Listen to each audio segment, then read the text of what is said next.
वो मेहनत का समाज जो दिन रात संघर्ष करता है, महापुरुषों के मिशन को आगे बढ़ाने का काम करता है, वही प्रबुद्ध है, वही प्रबुद्ध है। बाकी पार्टियों की नज़र में एक जाति के लोग प्रबुद्ध हैं। एक जाति का सम्मेलन जिन्होंने करा वो मनवादी व्यवस्था के समर्थक हैं। और इस 5वें सम्मेलन के बाद मैं कह सकता हूँ कि पूरे प्रदेश में इस सम्मेलन की गूंज जा रही। अभी 13 सम्मेलन बाकी। उस 1 जून को कार्यक्रम रखने का महत्व यही था कि अर्जक संघ की स्थापना जो है 1 जून 1968 को हुई है।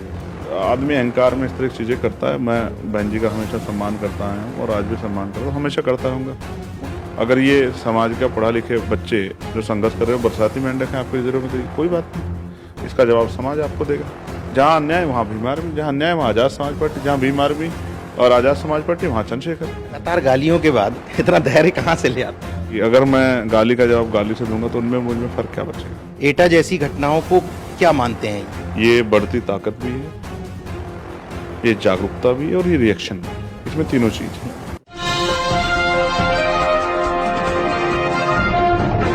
साथियों नमस्कार, मैं हूं नीरज पटेल और आप देख रहे हैं नेशनल जनमत। प्रबुद्ध एक ऐसा शब्द बन चुका है जिसको लेकर के तमाम राजनीतिक दल सम्मेलन कर चुके हैं। शुरुआत हुई, बहुजन समाज पार्टी ने प्रबुद्ध सम्मेलन किए, एक जाति के लोगों को प्रबुद्ध कह दिया।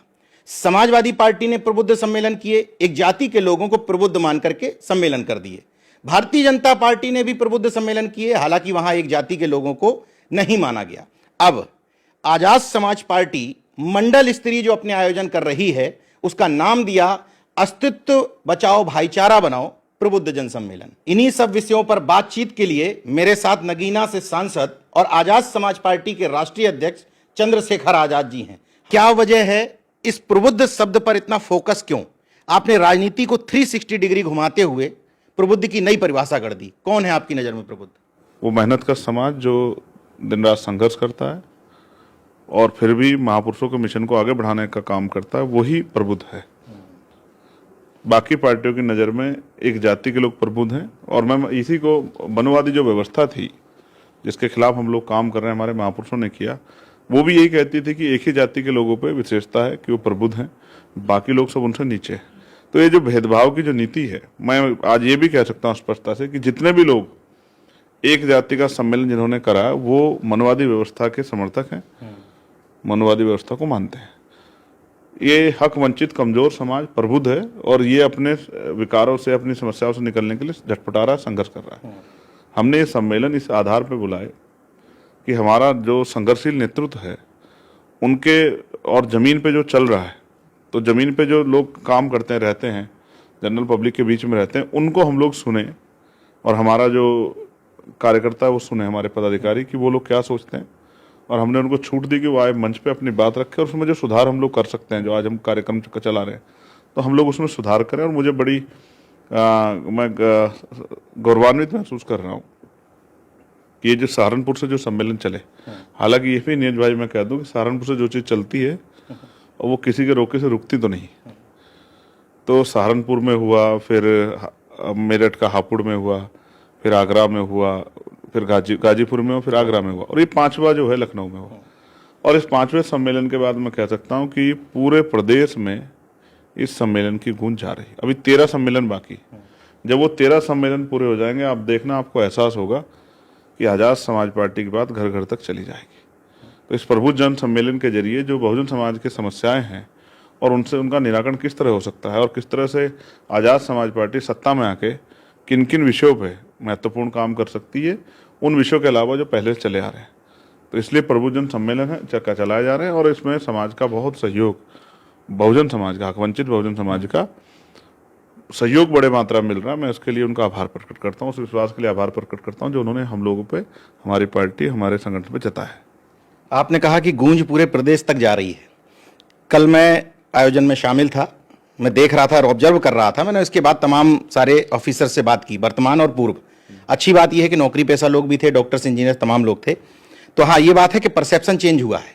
पहले परसेप्शन था कि केवल युवाओं की फौज है, अनगाइडेड लोग हैं, लेकिन कल अनुशासन भी दिखा, खुद माना उन लोगों ने मेरे इंटरव्यू में।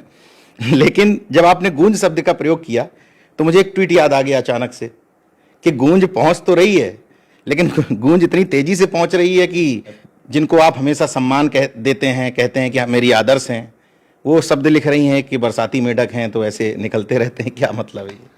देखिए, कल आपने सम्मेलन को कवर किया, मैंने अपना मेरा ध्यान था, और मैं पुनः एक बार बिलेटेड जो है आपको जन्मदिन की बधाई भी देता हूँ, क्योंकि उस 1 जून को कार्यक्रम रखने का महत्व यही था। विशेषता यही थी कि अर्जक संघ की स्थापना जो है 1 जून 1968 को हुई है, और जिन महापुरुषों ने वैज्ञानिक दृष्टिकोण को आगे बढ़ाया, मामला राम सुब्रमा जी, चौधरी महाराज सिंह भारती जी, प्यारेलाल यादव, और जो बाबू जगदेव प्रसाद कुशवाहा और तमाम और वो जो उनके सहयोगी रहे जिन्होंने इस आंदोलन को आगे बढ़ाने का काम किया, उनके संघर्ष पे जिस तरह की धूल लगी थी वो धूल भी हटे, हमारे बहुजन समाज को अर्जक संघ का महत्व पता लगे और उनके वैज्ञानिक दृष्टिकोण का पता लगे, क्योंकि जिस चीज़ का प्रचार प्रसार नहीं होता वो चीज़ रुक जाती है। तो बाबू साहब ने भी कहा कि भाई किसी चीज़ का अगर प्रचार प्रसार ना हो तो फिर वो आने वाली पीढ़ियों तक वो बात नहीं पहुंच पाती। तो इसलिए 1 जून को तय किया गया। तो ठीक है, गूंज जहाँ तक पहुंची, और आपने कहा, मैं भी इस बात को समझता हूँ कि भाई उन्होंने इस तरह के शब्दों का प्रयोग किया है। पहले तो मैं मान नहीं रहा था कि वो उन्होंने मेरे लिए किया होगा, क्योंकि बहुजन मिशन में जिन लोगों ने काम किया, जिन्होंने खुद संघर्ष किया, वो दूसरे के संघर्ष को इस तरह से अपमानित नहीं करेंगे। आज भीम आर्मी आज़ाद समाज पार्टी में लाखों लोग जुड़े हुए हैं, 5 लाख से ज़्यादा वोट तो हमें वहीं मिले, और 80,000 से ज़्यादा वोट इधर मिले, उनके सब परिवार जुड़े हुए हैं। उन सबको इस तरह के अपमानित वर्ड कहना, बरसाती मेंढक कहना, ये शोभा नहीं देता। तो आदमी अहंकार में इस तरह की चीज़ें करता है। मैं बहन जी का हमेशा सम्मान करता आया हूँ और आज भी सम्मान करता हूँ, हमेशा करता रहूँगा। उनकी सोच उनके साथ और मेरी सोच मेरे साथ। अगर ये समाज का पढ़ा लिखे बच्चे जो संघर्ष कर रहे हो बरसाती मेंढक हैं आपके नज़रों में, तो ये कोई बात नहीं, इसका जवाब समाज आपको देगा।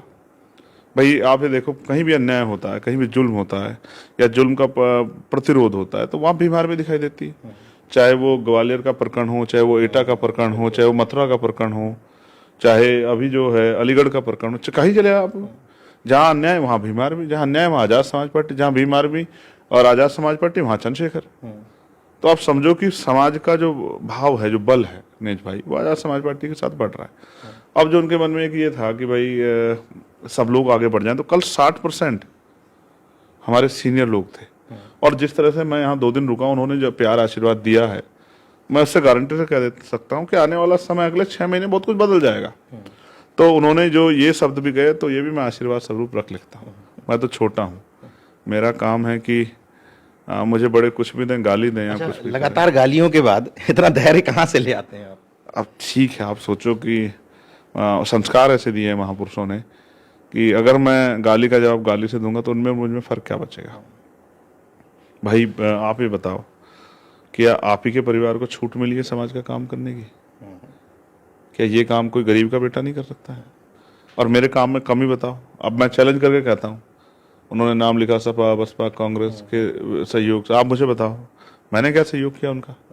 सपा के साथ आपने अलायंस किया, और जब आपको कोई बात होती तो आप कह देते हैं गेस्ट हाउस कांड, लेकिन गेस्ट हाउस कांड के बाद 2019 में आपने अलायंस किया, बीजेपी के साथ किया, बीजेपी के साथ आपने 3 बार से मिलकर सरकार बनाई, प्रचार किया, और आप मोदी जी का प्रचार करने के लिए बिल्कुल गुजरात दंगे के बाद जहाँ मुसलमान की निगाह थी कि भाई इतना जुल्म हुआ है तो कोई कौन इनके साथ खड़ा, तो आप प्रचार करने चली गई। आपने कांग्रेस को 2004 से लेकर 14 तक 10 साल आपने समर्थन देके रखा, हरियाणा में समर्थन देकर उनकी सरकार बनाई। तो इन तीनों दलों से आपके रिश्ते रहे, आपने सरकारें बनाई, सरकारें चलाई। आप चंद्रशेखर को इनका वो बता रही हैं, सहयोगी बता रही हैं। तो आप बताओ आप किसकी सहयोगी हो? तो मैं तो ये कहता हूँ कि भाई ठीक है, काशीराम साहब कहते थे कि स्वाभिमानी लोग ही संघर्ष को समझते हैं, संघर्ष की परिभाषा जो है स्वाभिमानी लोग ही समझते हैं। तो ठीक है, अगर इतने लोगों के संघर्ष को गाली देना, उनको इस तरह के शब्दों को परोसना, मैं तो इसको भी अपने लिए सम्मान मानूंगा कि भाई अगर वो इस तरह के शब्द जो है इस युवा शक्ति के लिए जो संघर्ष कर रही है, जो सदन में भी लड़ रही है, सड़कों पर भी लड़ रही है, तमाम तरह की परेशानियां उठा रही है, तो अगर इनका संघर्ष को अपमानित करना उनको अच्छा लग रहा है तो मैं उनका स्वागत करूंगा। तो कह देते हैं कि लड़वा करके मुकदमे करवा रहे हैं। अब ये बताओ कि एक मुकदमा तो उनके जो युवराज हैं उन पे भी हुआ, उन्होंने एक भाषण दिया बिना लड़े हुआ। तो हम तो लड़के हमारे लोग मुकदमे थे, आप तो बिना लड़े मुकदमा हो गया, तो आपने क्या सिखाया उसको? भाई हुआ नहीं मुकदमा, उन पे भी हुआ और सैकड़ों और लोगों पे हुआ। तो ये बात को मैं कहने लग जाऊं कि आपने मुकदमा करा दिया, तो उसका क्या जवाब उनके पास? देखो उनके पास कोई तर्क नहीं है, उनके पास एक ही तर्क है कि किसी तरह से चंद्रशेखर आजाद समाज पार्टी भीम आर्मी के खिलाफ, जैसे उनके लोग कहते हैं कि आज भी सैकड़ों लोग जेल में चंद्रशेखर घूम रहे हैं, तो मुझे साबित करके दिखाओ एक व्यक्ति जेल में है क्या। मैं चैलेंज करता हूं, मेरा चैलेंज है उन सब लोगों को, एक व्यक्ति बताओ जो जेल में हो।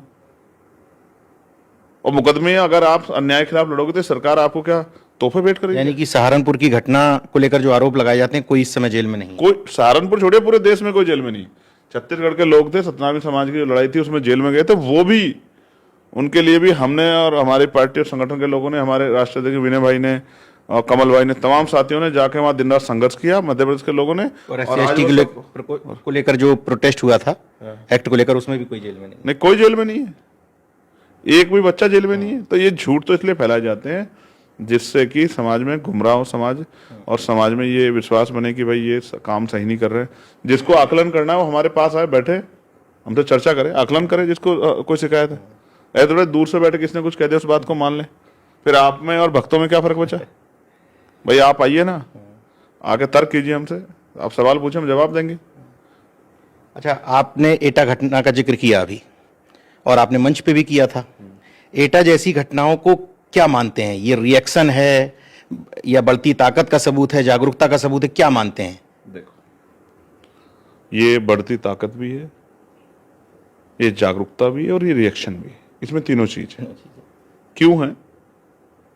क्योंकि उस गांव में भीम आर्मी के संगठन के लोग हैं और वो अपने अधिकारों के प्रति जागरूक हैं। जब इस देश में पहले कानून मंत्री, भारतीय संविधान के निर्माता, दुनिया में जिनको सिंबल ऑफ नॉलेज कहा जाता है, जिनकी जयंती पूरी दुनिया में मनती है, डॉक्टर बाबा साहब अम्बेडकर की जयंती की परमिशन नहीं मिलती है, तो आपकी भावनाओं का सम्मान नहीं तो फिर दूसरे की भावनाओं का सम्मान कैसे हो जाएगा। हालांकि मैं इसकी कठोर निंदा करता हूं कि ऐसा नहीं करना चाहिए जो उन्होंने किया, लेकिन उन्होंने क्यों किया, इसके पीछे परिस्थिति क्या थी। भाई जैसे आप अभी की एक घटना घटी है, देखो मैं आपको प्रैक्टिकल बताता हूँ कि कुछ लोगों ने मिलकर शेर को मार दिया है, तो वाइल्ड लाइफ एक्ट में उनके खिलाफ मुकदमा हुआ है। लेकिन वो शेर मारा कहाँ उन्होंने, वो शेर उनके घर में घुस गया। वन विभाग कार्रवाई करता तो नहीं, ठीक है, घर में घुस गया। वो बहुत दिन से कह रहे हैं सर शेर आ रहा है, बचाओ बचाओ बचाओ। वो घर में घुस गया, उनके बच्चों की तरफ उसने जबाड़ा खोल लिया। तो क्या करेगा एक बाप, क्या करेगा एक भाई अपनी बहन की रक्षा के लिए, क्या करेगा एक बाप अपने बच्चों की, क्या करेगी एक माँ अपने बच्चों की रक्षा के लिए। तो ये ठीक है कि अपराध है, लेकिन परिस्थिति देखिए ना आप, उनकी भी भावना, उनका भी सम्मान है, उनका सम्मान नहीं है। वो अपने महापुरुषों की जयंती नहीं निकाल सकते क्योंकि परमिशन नहीं मिली। तो आप पे बिना परमिशन के आप निकालोगे तो सवाल तो उठेगा, और आज तो यहाँ उठाएगा, हो सकता है कल कहीं और भी उठे। तो ये तो उन लोगों के लिए एक संकेत है कि भाई अगर आप किसी को ज्यादा दबाने का काम करोगे तो वो दबने वाला समय चला गया। हालांकि मैं साथियों से कहूंगा कि जो भी करें वो संवैधानिक मर्यादा में करे और ध्यान रखे किसी की भावनाओं का अपमान ना हो। मतलब वहां से मैसेज दे दिया है कि छेड़ोगे तो छोड़ेंगे नहीं। ठीक है, मैं फिर वही कहता हूँ कि भाई मैं तो संवैधानिक व्यक्ति हूँ और मैं तो हिंसा का समर्थन नहीं करता।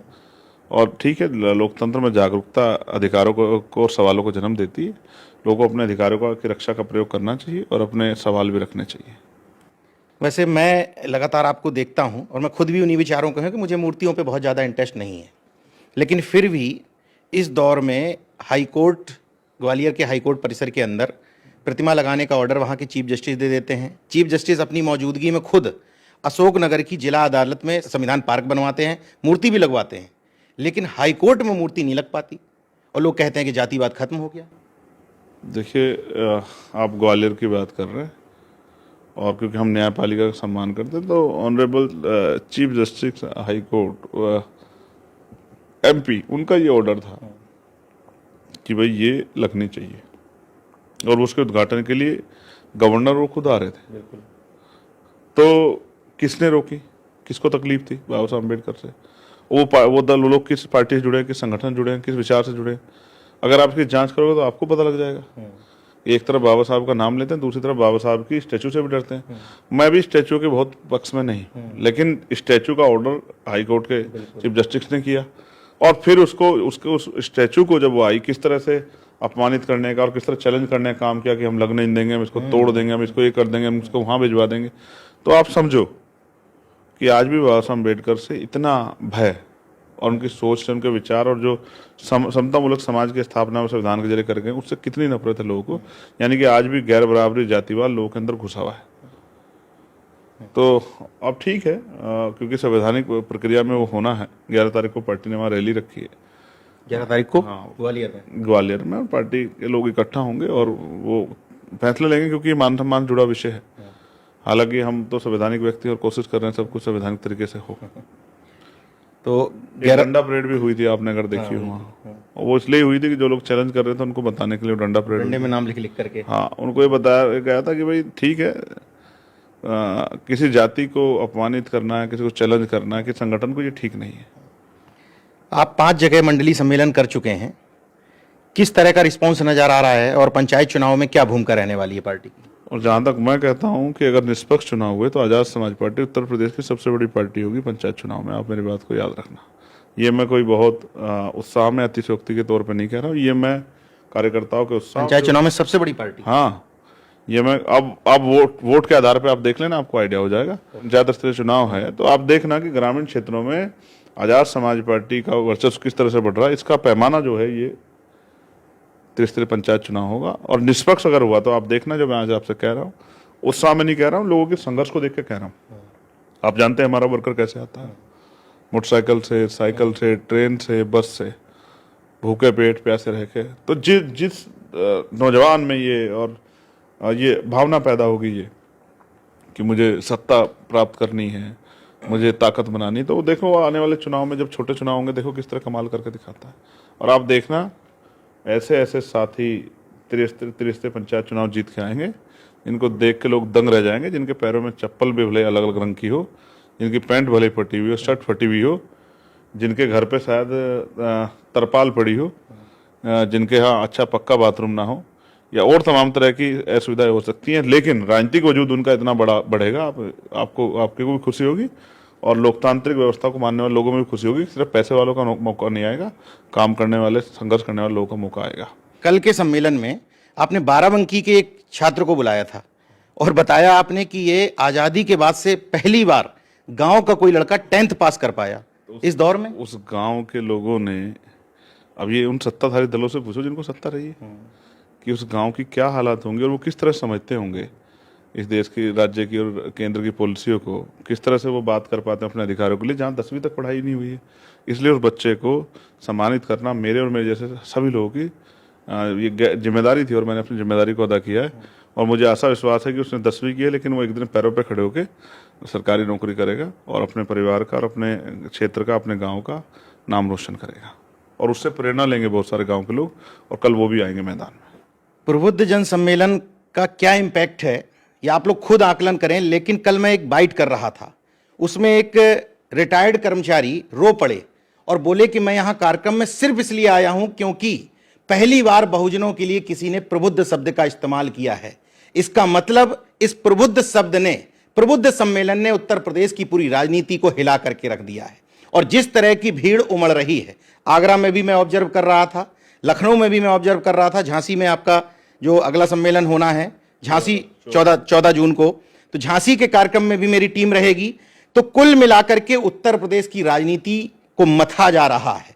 अब उस मथने के बाद क्या इंपैक्ट आता है ये पंचायत चुनाव में क्लियर हो पाएगा? जी, छाछ नहीं निकलेगा जी, मक्खन निकलेगा। मक्खन निकलेगा, सॉरी, मक्खन निकलेगा, और मक्खन ऐसा निकलेगा कि कमजोर वर्गों की आशा उम्मीदों को पंख लगेंगे। तो हम उस मक्खन के इंतजार में हैं। बाकी आप देखते रहिए नेशन जनमत, जागरूक और सजग बने रहिए। जय विज्ञान, जय संविधान, जय लोकतंत्र। धन्यवाद।